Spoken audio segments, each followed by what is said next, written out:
안녕하세요. 블루버넷입니다. 지금까지 계속 여러 시리즈, 이민 시리즈를 진행하는데 많은 관심을 가주셔서 감사드리고요. 더 좋은 토픽으로 보답을 드리도록 하겠습니다. 이번에는 그 미국에 출장을 오든지 어, 이민을 오든지 아니면 뭐 여러 가지 이유로 오실 때 사실 미국이 운전하기 어려운 건 아니에요. 그죠? 굉장히 쉬운 국가 중에 하나인데 그 한국에서 운전을 잘 하시면 뭐 미국에서 운전하는 건 문제가 없는데 다만 그 좀 미묘한 그 교통 법규나 시스템의 차이에 의해서 그 부주의한 경우에 오히려 운전을 잘 하시는 분이 사고를 겪는 경우가 있어요, 실제로. 그래서 그런 경험을 바탕으로 주의하셔서 좀 사고를 미연에 하는 걸 도와드리기 위해서 제가 만들었는데 좀 도움이 되셨으면 좋겠습니다. 그래서 이 토픽은 제가 정해드렸는데 일단 뭐 세세한 건 다 빼고요. 좀 그 유념을 해야 되는 제일 중요한 건 요 세 가지가 제일 중요한 것 같아요. 요 세 가지만 잘 지켜도 일단 사고는 다 큰 사고들은 다 미연에 방지할 수 있습니다. 그러면 이제 하나씩 볼까요? 스탑 사인. 한국에 요즘에 생겼는지 모르겠는데 제 20년 저도 미국은 뭐 스탑 사인 되게 중요하고요. 이건 반드시 아셔야 됩니다. 그 도심이나 이런 굉장히 번잡스러운 그런 데는 신호등이 다 있어서 그렇지만 조금만 벗어나면 신호등이 없는 데는 그 교차로에는 다 이 스탑 사인이 있어요.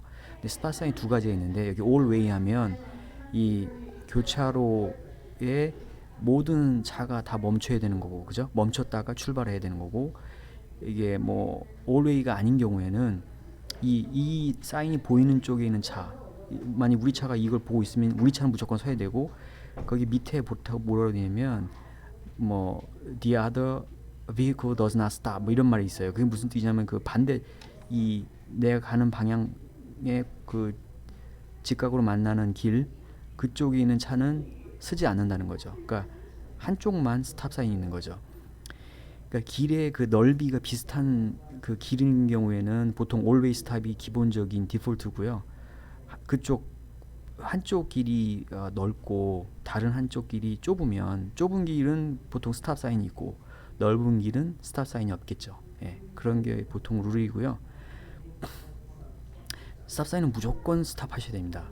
폴리스가 지나가다 만약에 이걸 위반하시면 거의 뭐 백발백중 딱지를 뗀다고 보시면 되고요. 그 딱지보다 더 중요한 거는 사고 위험이 굉장히 커요.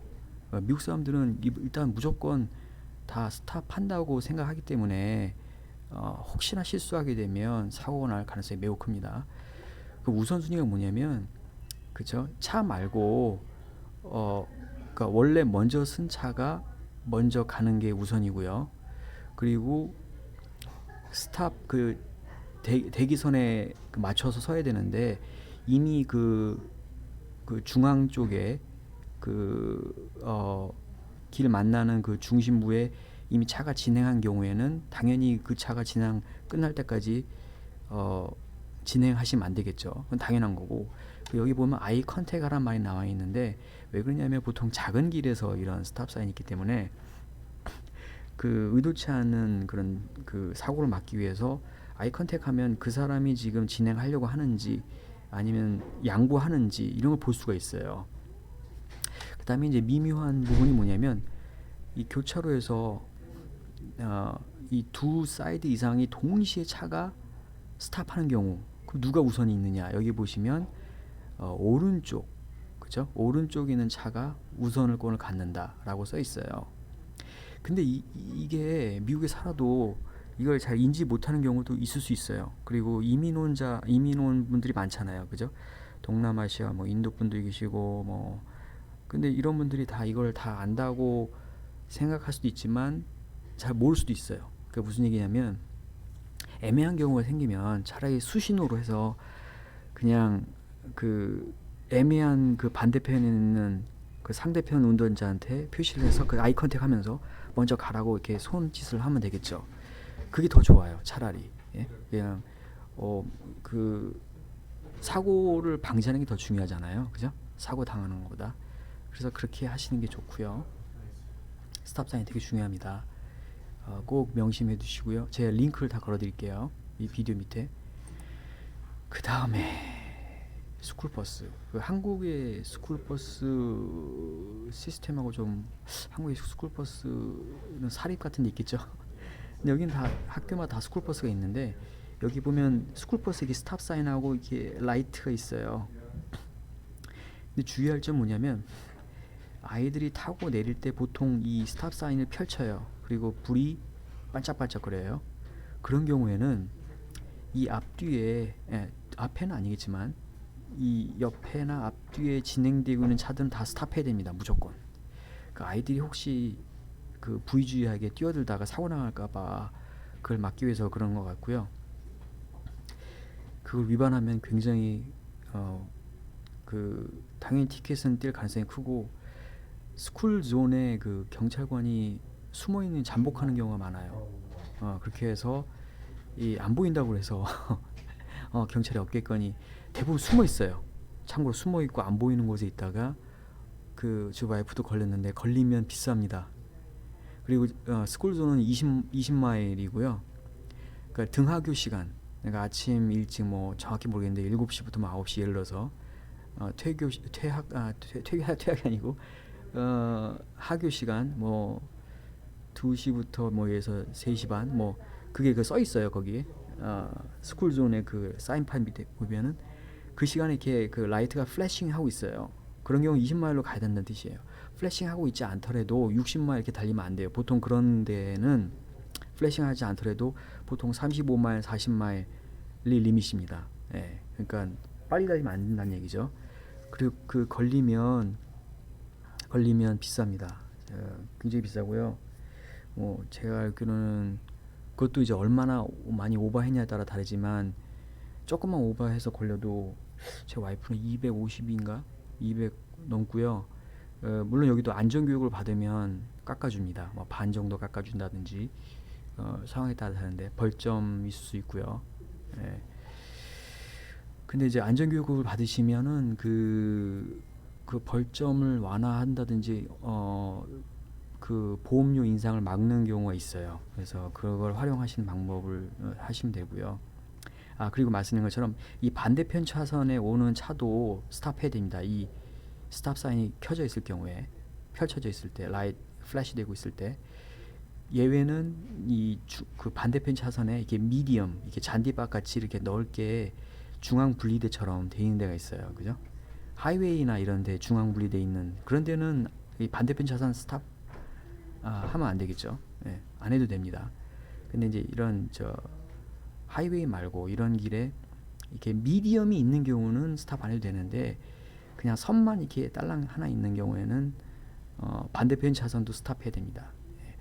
그러니까 이 부분은 되게 좀 복잡해요. 생각보다. 주마다 조금 다른 경우가 있어요. 그래서 이거 잘 읽어보시고 가시려는 주에 법규가 어떻게 되는지 한번 확인하시고요. 캐나다 좀 다를 수도 있고요.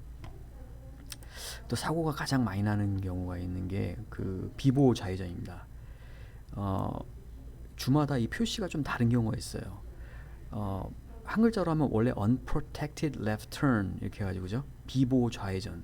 근데 차라리 그렇게 써 있으면 한국 사람은 비보호 좌회전 익숙하잖아요, 그죠? 근데 그렇게 표시되어 있는 거는 특히 이 텍사스에서는 없고요. 이렇게 써 있어요, 대부분. left turn yield, 양보한다는 거죠. on green. 이게 뭐냐면 반대편 차선에, 그러니까 이 그린 라이트인 경우에, 그죠? 그린 라이트인 경우에 그 차가 이렇게 왕복 있을 경우에 신호등에 레프트 턴 시그널이 있고 그린 시그널인 경우가 있는데, 당연히 레프트 턴 시그널은 프로텍티드죠. 그때는 뭐 이 반대편 차는 스탑해야 되는 거니까 안전하게 레프트 턴 하니까 문제가 없는데, 이 그린색인 경우에는 반대편 차가 오는 경우에 그 차가 우선순위가 있는 거죠. 그죠? 그 차에 방해를 주면 안 되는 거죠. 그죠? 그 차가 지나가고 방해가 안 되는 선에서 레프턴을, 말 그대로 비보호죠.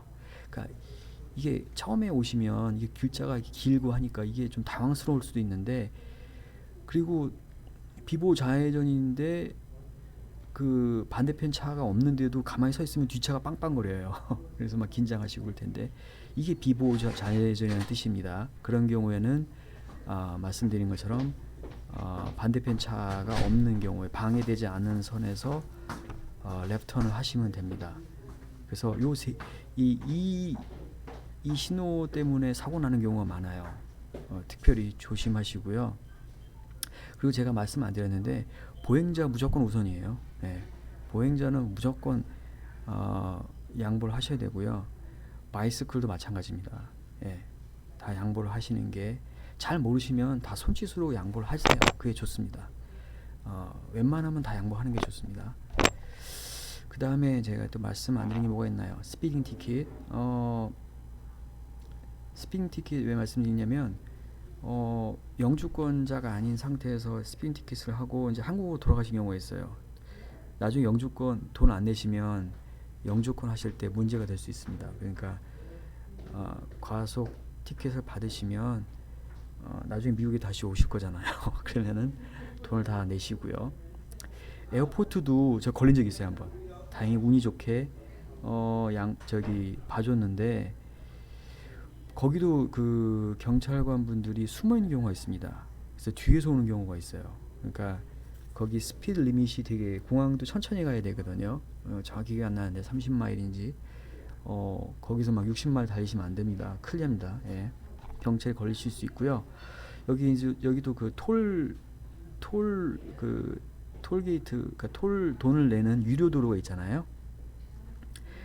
그러면 아마 궁금하신 게 있는데 여기에 그 자동 납부 시스템, 여기도 이렇게 태그 같은 거가 있어요. RFID 태그를 붙이는 경우가 있는데, 없는 경우에는 그 톨게이트에 사람이 정산하는 경우는 뭐 너무 쉽죠, 그죠? 그거는 말씀 안 드리고, 요즘에는 이제 하이텍으로 해서 카메라로 지나갈 때 찍어서 자동 정찬 시스템엔 태그가 안 붙어 있으면은 우편으로 날라옵니다. 근데 여러분이 만약 렌틀카를 몰고 계시면 아마 렌틀카에서 여러 번 나중에 신용카드에 차지를 할 거예요. 확인하시면 될 것 같고요. 아니면 렌트카 할 때 그거를 이제 그 태그를 빌릴 수 있는 방법도 있고요. 톨을 지나실 거면.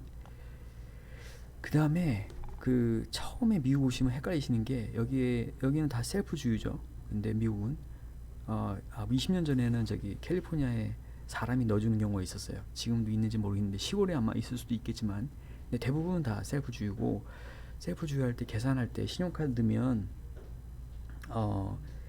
그 우편 번호를 넣게 돼 있어요. 그러니까 미국 카드는 그 정확한 발행한 연결된 우편 그 번호를 써야지, 그 타이핑 5자리죠. 안 쓰면 그게 시큐리티 프로텍션이에요. 그러니까 혹시 누가 도난한 거 쓸까봐 그런 것도 있는데, 그거가 매칭이 안 되면 트랜잭션이 페일 됩니다. 근데 인터내셔널 카드, 그러니까 한국에서 신용카드 갖고 쓰시면, 근데 대부분 이게 필수기 때문에 지금 호텔에 계시면 호텔에 있는 그 집 코드나 이런 걸 쓰시면 될 것 같아요. 예. 제 기억으로는 그렇게 해서 패스했던 것 같아요. 저도 이제 미국 오래 살았지만 저도 한국에 다시 갔다가 다시 온 케이스인데 좀 헷갈리더라고요. 근데 제 기억으로는 미국 신용카드 아닌 경우에 그렇게 패스했던 것 같아요. 그렇게 쓰시면 되고, 그리고 가끔 주유하실 때 처음에 주유기에서 데비트 카드 yes no 이렇게 물어보는 경우가 있어요. 그게 뭐냐면, 지금 넣은 게 데비트 카드냐, 거기서 만약에 보통은 다 신용카드 쓰시잖아요, 그죠?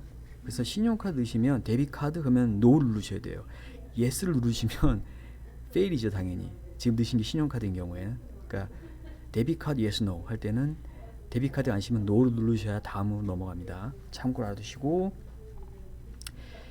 HOV 이게 뭐냐면, 캘리포니아에 많이 보이시고 휴스턴 같은 데 보시면 보이는데, HOV High Occupancy Vehicle Lane, 그러니까 우리도 카풀 레인 뭐 이런 거 들어보신 적 있죠? 여기도 마찬가지. 보통은 2인 이상만 들어가실 수 있고, 마름모꼴로 이렇게 돼 있는 데 있어요. 샌디에고나 아니면 큰 도시엔 다 있고요. 그 HOV는 이제 혼자 운전하실 때 들어가시면 안 됩니다. 예, 그거만 참고하시면 될 것 같고, 자 이것만 다 지키시면 안전운전 하실 수 있으세요. 그래서 그 꼭 지키시고 이 특히 세 가지는 반드시 숙지하시고요. 그래서 안전운전 하시기 바라겠습니다. 네. 궁금하신 게 있으시면 댓글 남겨주시고요. 코멘트 남겨주시면 제가 답변 드리도록 하겠습니다. 네, 감사합니다.